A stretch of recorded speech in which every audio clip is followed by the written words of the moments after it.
ایک بہت ماڈرن لڑکا تھا، فل ماڈرن.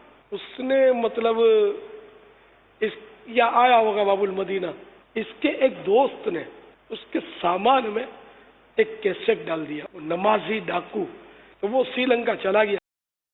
اس نے جا کر وہ بیان سنا ہوگا. اب وہ بیان سنا بالکل فل ماڈرن، سوچ بھی نہیں سکتا آدمی. تو وہ مطلب بیان سن کے اس کے تو مطلب اوسان خطا ہو گئے. تھا باب المدینہ ہی کا، اردو جانتا تھا. تو یہ مطلب داڑھی رکھ لی اس نے، اور اس ملک میں اس نے امامہ باندھ لیا.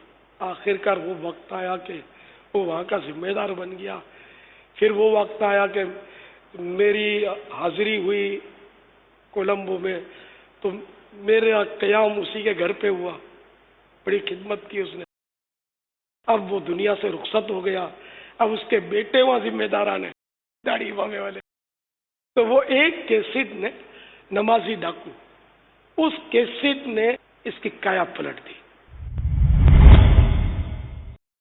یہ وی سی ڈیز یا اس طرح کی چیزیں تحفے میں دینا، رسالے تحفے میں دینا، یہ بہترین تحفہ ہے، اور اس میں آدمی کی کایا پلٹ سکتی ہے. وہ لٹیرا بڑا عجیب تھا. الم یأن للذین آمنوا ان تخشع قلوبهم لذکر اللہ وما نزل من الحق. کیا ایمان والوں کو ابھی وہ وقت نہ آیا کہ ان کے دل جھک جائیں اللہ کی یاد اور اس حق کے لیے جو اترا.